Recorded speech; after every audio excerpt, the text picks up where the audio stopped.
Okay, so I joined Take That in 1990.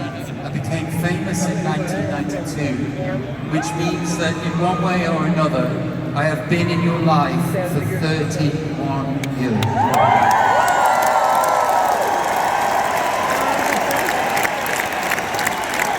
Thank you, amigos.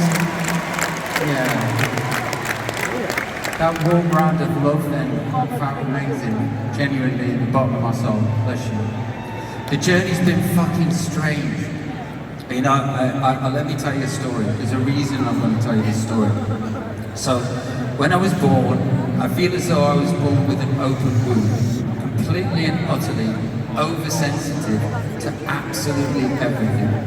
And then when I joined Take That, becoming famous just fucked everything up. It was wonderful, don't get me wrong, but for my mental health just got worse and worse. And I have this voice inside my head, and it's a very negative voice.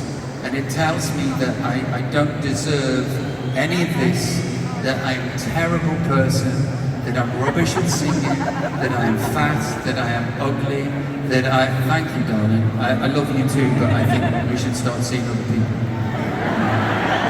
But this negative voice, it gets louder and louder and louder. And like when I was 20, I ventured into full-blown alcoholism and drug addiction to drown this voice out.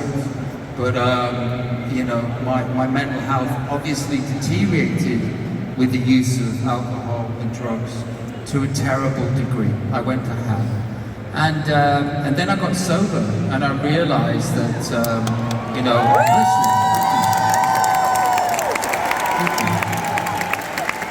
I haven't had a drink for 23 fucking years.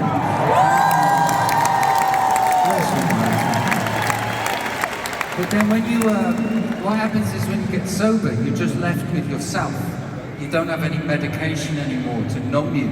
And what I realized was that I was pretty much a broken human being that couldn't have conversations with people, that became agoraphobic, that was body dysmorphic, that was depressed, that was full of anxiety.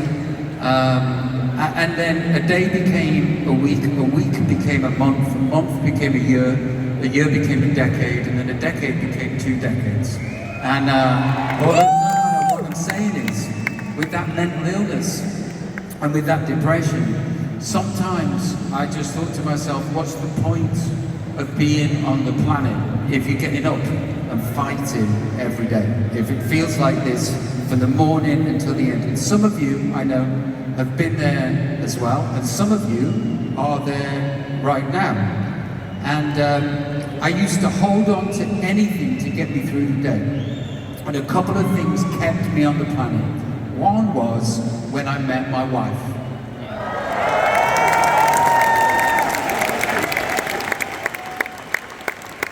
Bless you. A few of you ladies down there are going, don't fucking bitch. She's number one.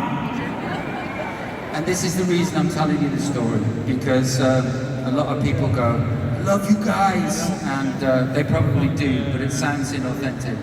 But I wanted to let you know that in my deepest, darkest moments, when my voice told me that I was a shit human being, that I didn't deserve anything that I've got, that I'm just all around worthless piece of shit, the thing that I grabbed onto the most was the fact that you guys buy tickets and come and see me, and turn up, and smile, and nod your head like Kevin, smile like Hilda, have my tattoos like Francesco.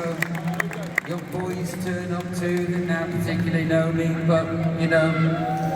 And then everything changed with the kids, like I said before. You know, anybody going through that shit, just know there will be an end to it, and you will come through it. And grab onto anything that you can to pull you through.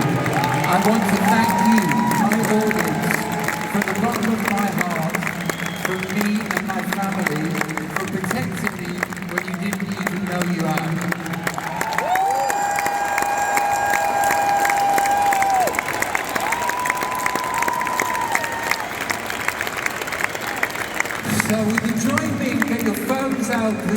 Get your phones out, put your lights on.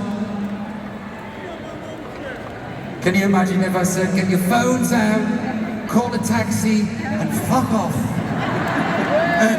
Get your lights out. Everybody.